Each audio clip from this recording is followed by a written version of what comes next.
Crash the Cat. Crash the Cat by David McPhail. We call him Crash because he crashes into things.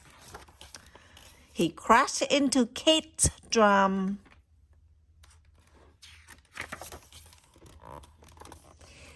And he crashed into Chrissy's doll.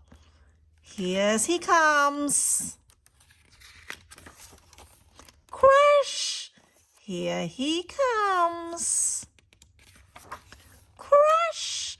Uh-oh. Crash! We were worried. Maybe he was sick. Maybe he needed glasses. So we took Crash to the vet. He's fine, she said. At home, he crashed into a clean clothes. We had to wash them all again.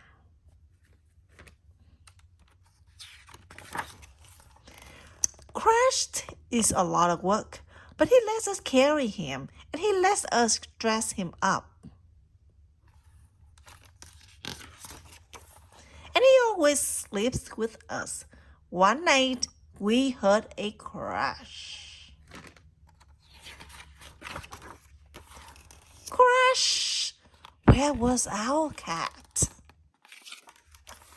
We all went downstairs. Crash was chasing a mouse. The mouse ran into a boot, so Father took the little guys outside. Life with Crash is always fun. The end.